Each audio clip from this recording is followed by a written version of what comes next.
Et lui, il a été plus intelligent que les autres parce qu'il a appelé ça des remboursements. Donc il a fourni quelques justificatifs. Mais c'était comme de l'argent qu'il ne devait pas toucher.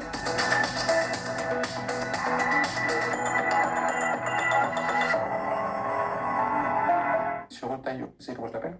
Monsieur 3. Écoutez bien ce que je vais vous dire. Vous vous rappelez d'une émission de télé il y a 20 ans où il y a un célèbre animateur qui faisait des jeux d'interville, ou je sais pas quoi, où on posait des questions à des villes pour qu'ils gagnaient.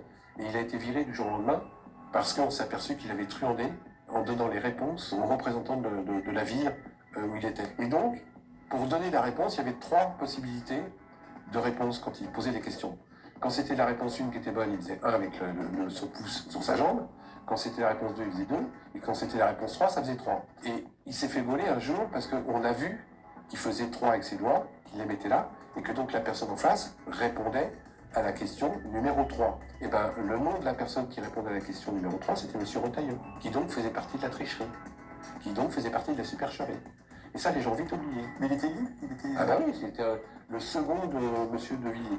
Ouais, c'est ça.